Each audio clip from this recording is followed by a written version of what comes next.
Hello everyone, this is INS Ever, and today I'm going to be doing a tutorial/review of a program called WonderFox DVD Video Converter. This program allows you to take your physical DVD media and convert it to a digital format so that you can watch it on your PC, your phone, your tablets, or even a stream box connected to your TV.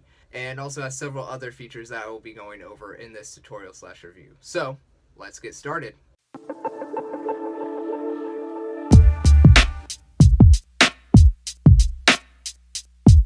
So, as to where you can get this program, you can get it from videoconverterfactory.com, or you can do a search for WonderFox and it'll bring up their website, and you can go to DVD Video Converter under products. There will also be a link in the description so you can click on it and it'll take you directly to this. Then you'll click free download, it'll download to your computer, and then you'll install it. Once it's installed, you want to go in and run it. You'll see all this. It'll have a register button up here for you if you downloaded it and haven't paid for it. So it may be slightly different just because of that fact. Now, the things that you can do with this program are 4 simple things. One, you can add files like YouTube videos or videos that you want to upload to YouTube, or say a video you want to convert to a different file format so you can view it on your PlayStation 4 or on your iPhone 7, whatever you want to do. It has several different format setups for that, so you can transfer it to whatever you need to do that for. And 2, you can download videos from the internet. So YouTube, Vimeo, Dailymotion, those are just 3 that I've tried and they've all worked. Let me just show you real quick. YouTube's. So we can go to YouTube. So then you just copy and paste that URL into here, and you'll analyze it. Boom, done. You can download it. YouTube, sadly, you're only allowed to go up to 720 unless you do the video only and then combine the audio with it.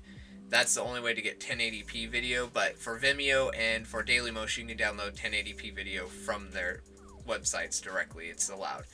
You can also change where you save it to. I save it to the default just because no reason to change it. So once you analyze it, you can download it. It takes a couple minutes max depending on your internet speed. We have really decent internet here, so I'm getting about usually 13 to 14 megabytes. It takes a little bit to work up to it though. But once that's done, you can view your YouTube videos offline. The other thing you can do is you can also load DVDs, physical DVDs, into your computer and convert them to a digital file format so that you can watch them on any device or just watch them in general.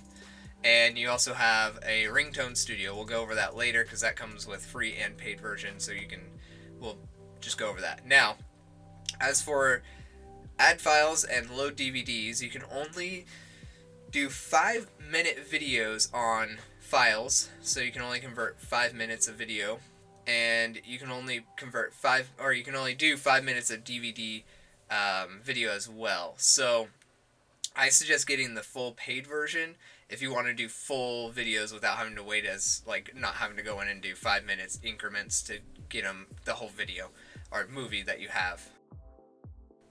I've converted several things down to just YouTube format so that I can test it. I've also tried converting videos down to XVID format. This makes it a smaller format. I do not suggest this program to anyone who's looking to convert files to a smaller format. It can do that, but it may not be compatible with the device you're trying to convert it down to. Like if you try to convert it down to an iPhone 7, it'll probably convert the video small enough. But what I'm saying is if I'm going to add this, it's normally a 2 gigabyte file. Well, it's, 2.55 normally. And it says with my uploading to YouTube that it's going to be a 660 megabyte file. It actually is not. It actually is larger than that. I can show you. It is saying that it is 2.52. Now, it is slightly smaller than the base, the original, which is 2.55, but that's not what you're that's not small enough. I would still suggest using a free program like Handbrake or something similar to get it to run at a smaller, or to get it in a smaller format so you can upload it and it takes less time. But that's not what I would use this program for. I'd use it to convert it to a format where I could watch it on something else like my iPhone or my streaming box that I have in my living room. Now, as for the DVDs, you do need to have a DVD drive. Now, most things are already digital, so most people don't install a DVD drive into their PC if they built it themselves. Now, if it's a pre-built system, you can get one usually with that. But most people have to buy that separate, and if you're like me and you Steam for everything, or Origin, or Uplay, you don't really have too many physical discs to be putting into your computer, so you don't have an internal disk drive. But you'll select your DVD drive letter, whatever it is, and you'll just click OK. And in this case, we're getting Lord of the Rings Two Towers into physical media format. Sometimes it takes a little bit to load up every file, because some movies have a lot of files that it has in there with special features and things like that.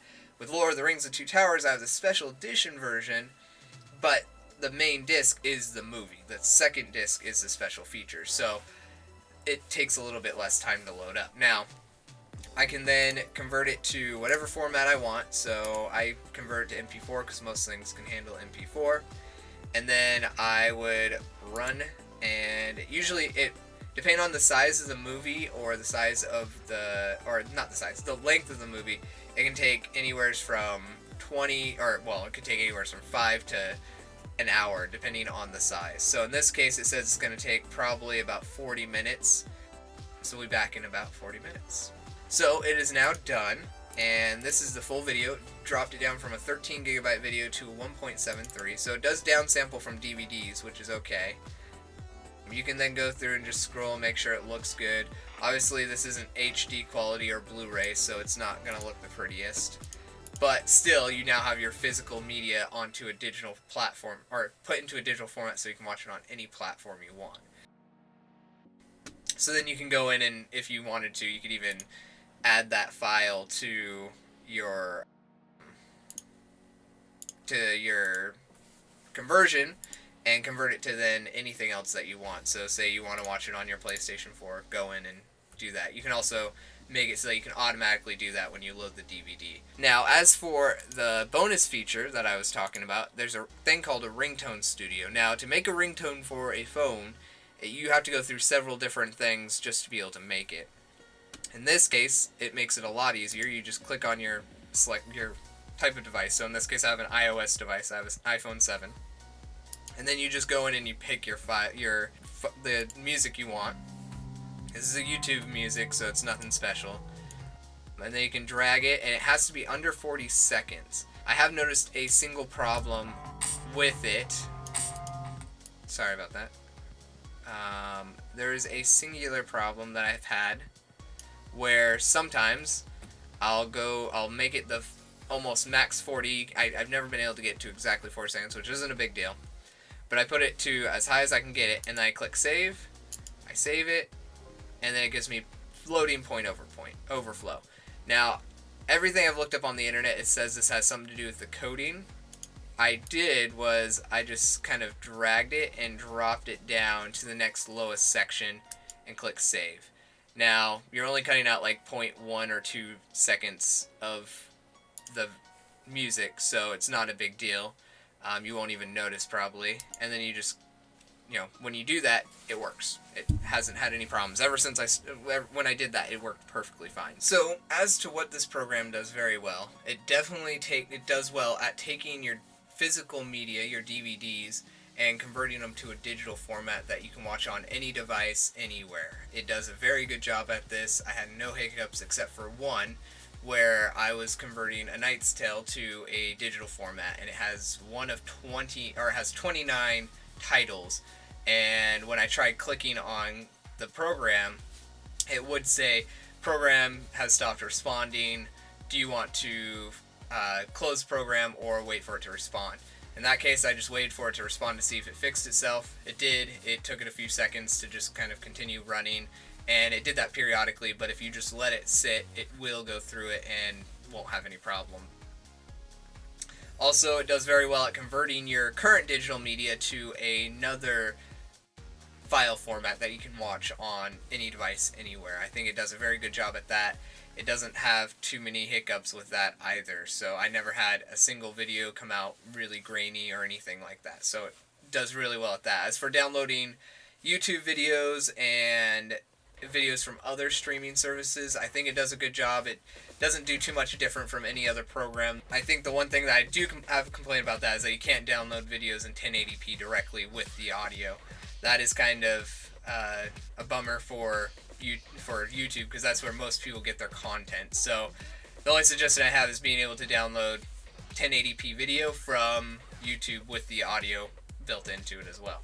So that's the only complaint I have, or complaints, two complaints, which one's not too big of a deal. It's just got to be patient. So the program works great. I would suggest this to anyone who wants to get their physical media to a digital format that they can watch anywhere, and not get rid of your DVDs, but kind of pack them away so you don't have to have them taking up space where you could put, say, books or something. So definitely a great program, and I would suggest it to anyone who's looking to do that kind of stuff. Thanks for watching this video, and we will see you in the next one.